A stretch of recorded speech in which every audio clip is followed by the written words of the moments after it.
Otázka bodování propojů, jak to boduji. Já to trošku nastíním,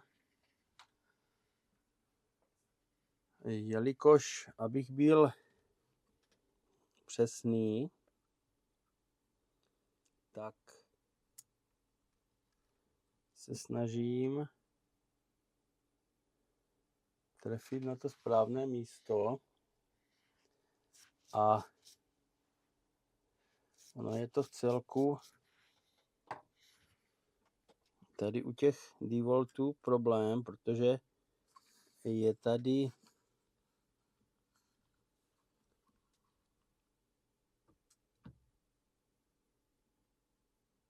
zdvih ty plasty, nebo jsou ty propoje utopené, tak používám tady funkci pneumatického stisknutí a já si to trošku tak doladím na správné místo a pak to pinknu.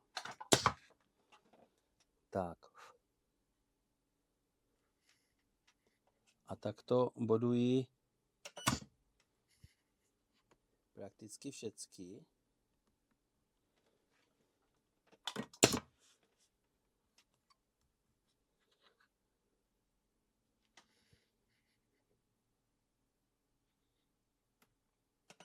Ono se to tak blbě odhaduje a nechci tu 0,15 nějak, dávám tam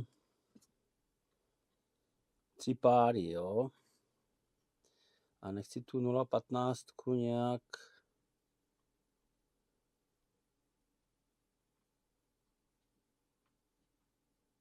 extra pálit, nebo jak bych to řekl. Prostě abych se trefil, no. Aby to bylo úhledné, funkční a z mé stránky dá se říct 100%.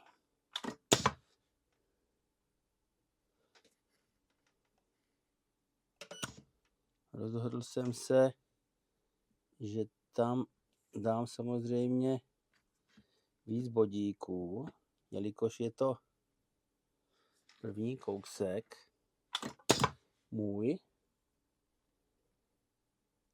Tadyhle tento model, tak jsem si říkal, že to otuplujem.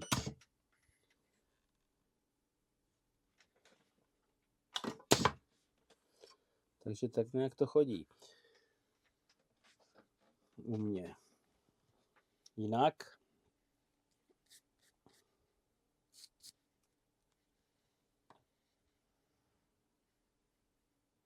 já to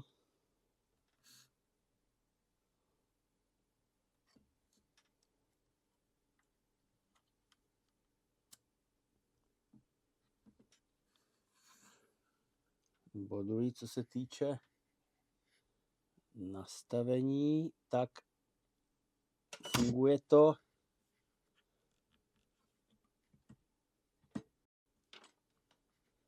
moment, mám to tady, já tam nevidím, to udělám tak, aby mě tady seděl ten vývod pěkně.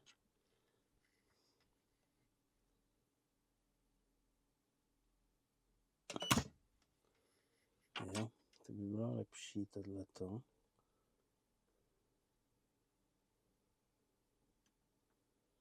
Tak nějak. Jo, pohybují se, co se týče ampérážně, někde kolem 2,2 kA. Takže pro ty, kteří máte takovou nějakou bodovačku, tak to není sebe menší problém.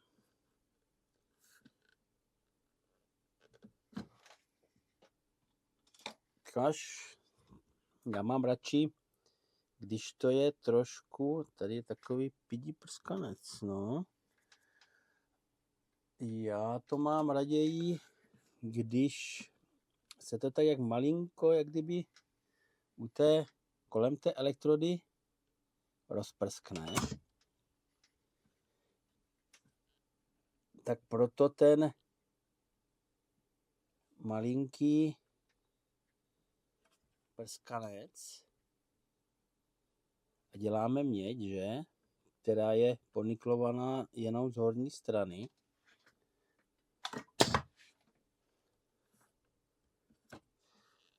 A mám jistotu, aspoň tedy pocitovou,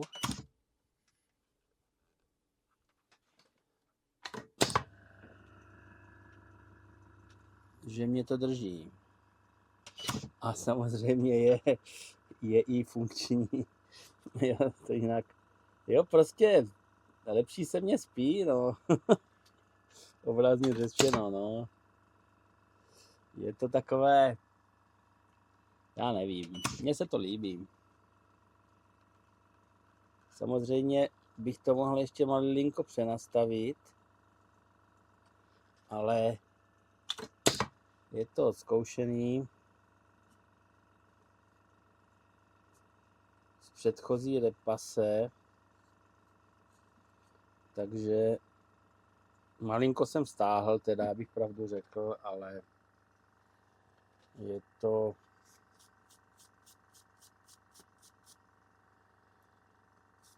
dobrý.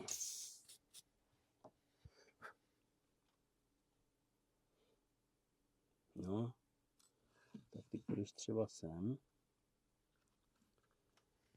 Je to takové pracné, no, ale opravdu se trefit pěkně a neudělat ty prskance, jo, která mám na mysli propaly, jo, když se trefím na hranu tady té mezery, no tak budu pálit, jo, a prostě udělám tam prskanec, který nechci, který se mně nelíbí.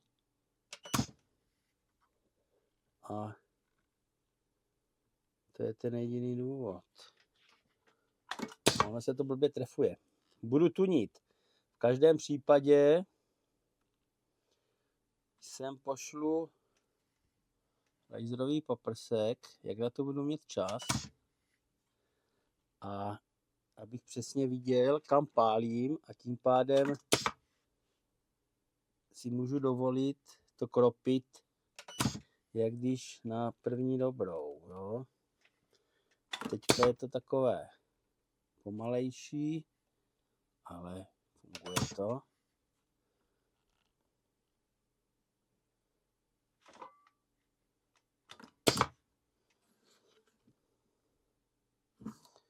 Já to potom ukážu na kameru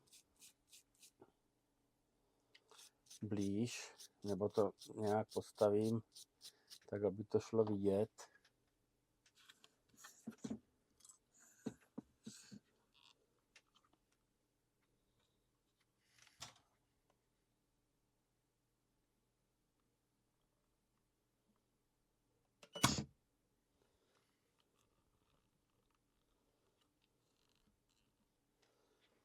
Ona ta baterka má tendenci tady na té hraně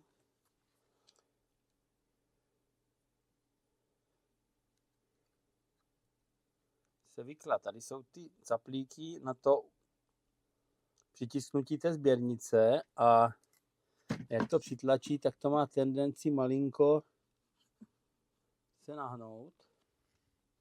Takže by to chtělo nějakou podložku. Jo, vidíme, jo, tohleto.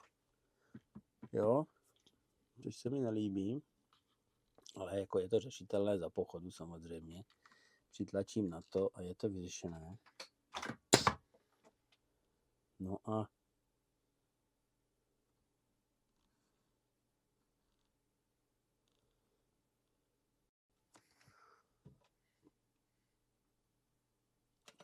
šup.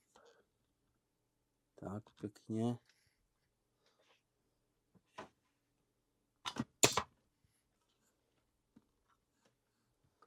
No a ještě máme dva.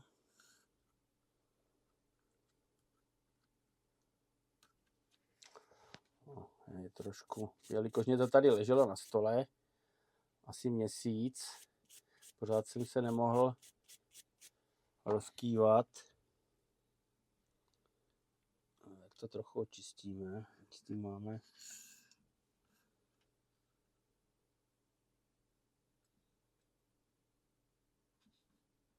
pokoj a pěkný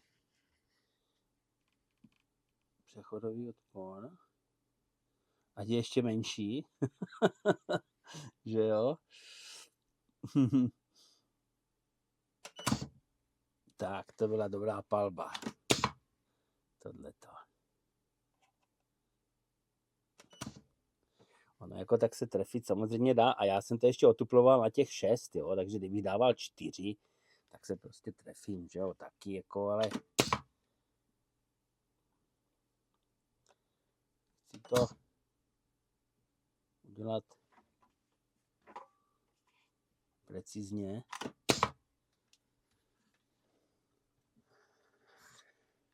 Já se mrknu na ty elektrody ze spod, jo, dobrý.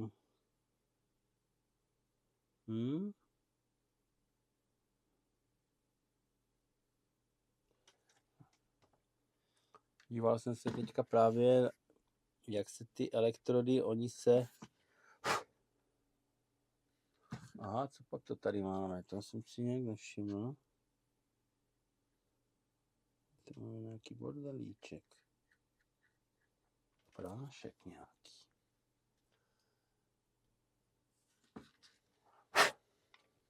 Tak.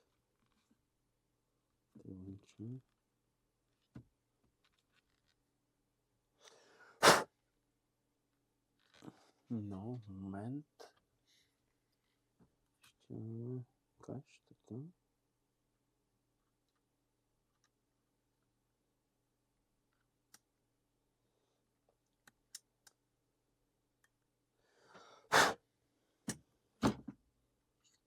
Jo. Tady vyletěl. Tak. A oni se ty hroty zanášejí niklem. No a pak je to takové čím dál horší a horší, jo. Má to tendenci se připékat.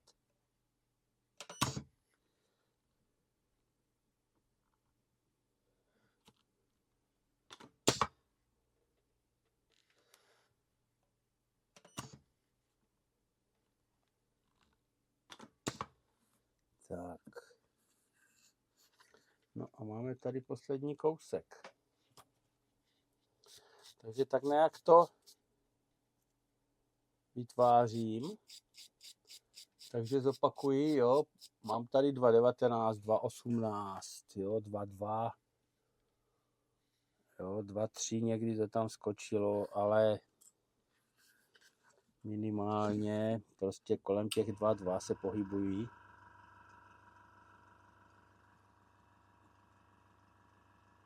Což je dostačující.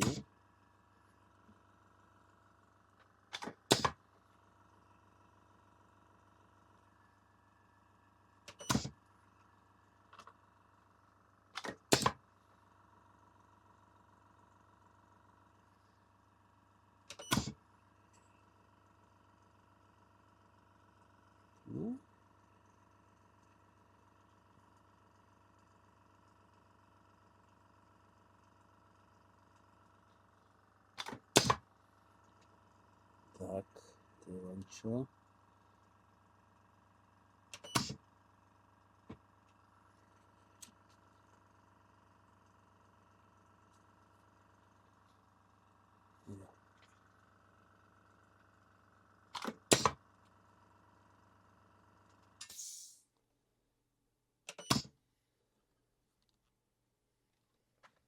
Jejda. Jsem pošunul celý stojan. Tak.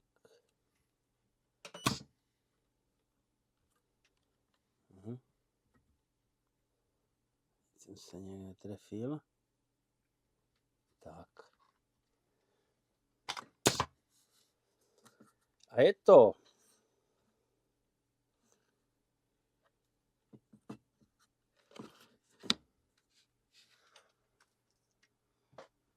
takže máme to. Takže propoje jsou na světě spojené. Teďka si můžeme ukázat. Já to zkusím tady na kameře. A co, nasvítíme si to trošku. Teoreticky bychom mohli.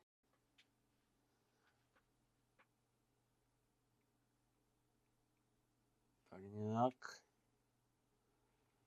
A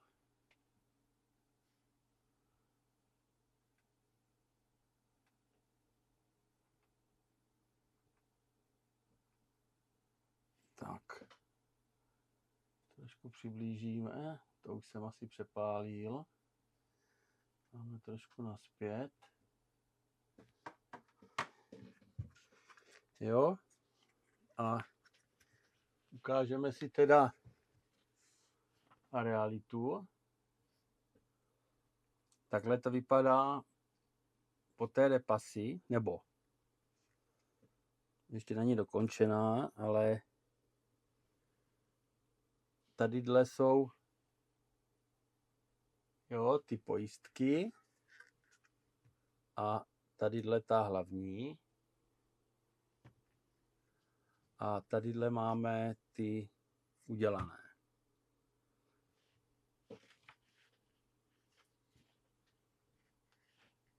Tak nějak.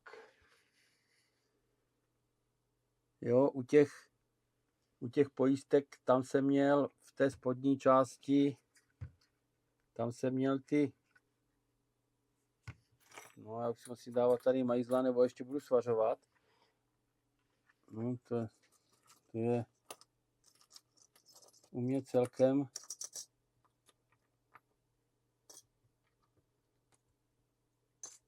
jsem tam běžný jev, kdy o něco líznu.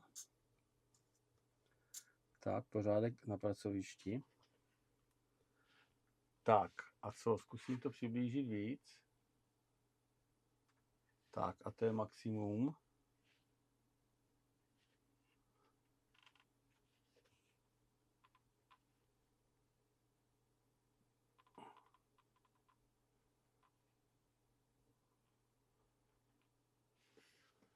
A to světlo tam dělá trochu bordel, že?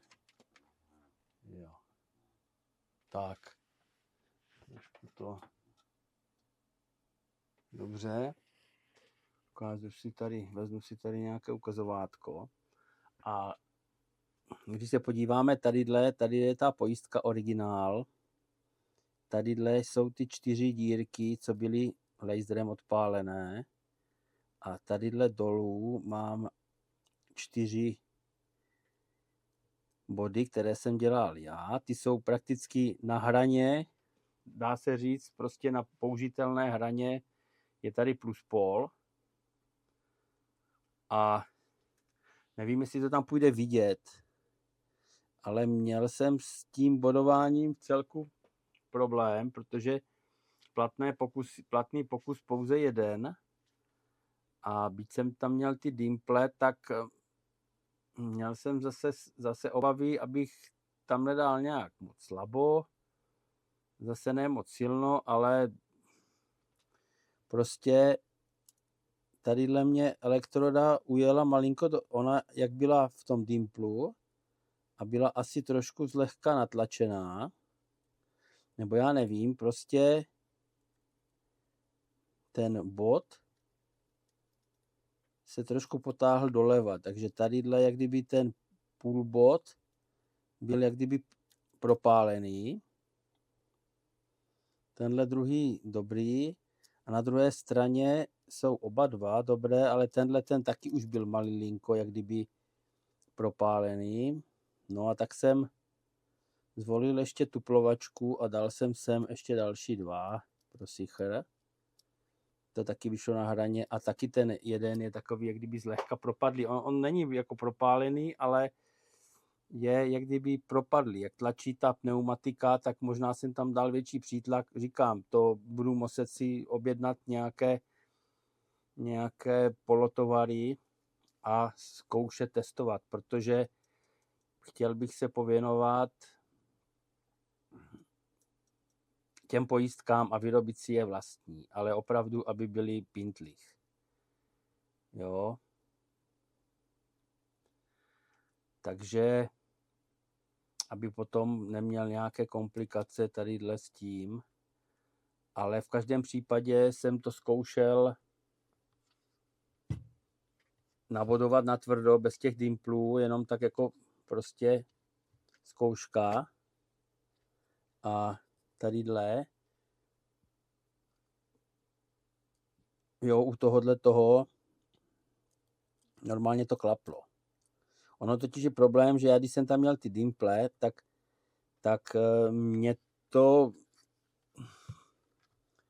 dá se říct, že nazdvíhá ten plíšek, jo, protože tam je 0,6 mm plus minus.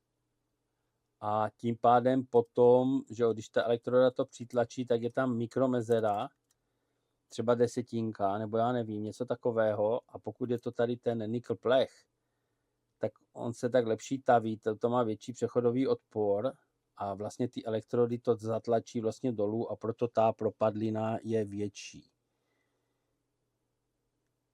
Jo. To je samozřejmě u těch pojistek, u té mědi se to chová trochu jinak, jo, takže mě jako prostě vodík v pohodě, když jsem to zkoušel, jako odervat to nejde, ale tak jsem si říkal, zkusím to otuplovat, jo, tak je to jako esteticky, řekněme, za 3, jo, ale funkčně je to furt, jo, na výborné.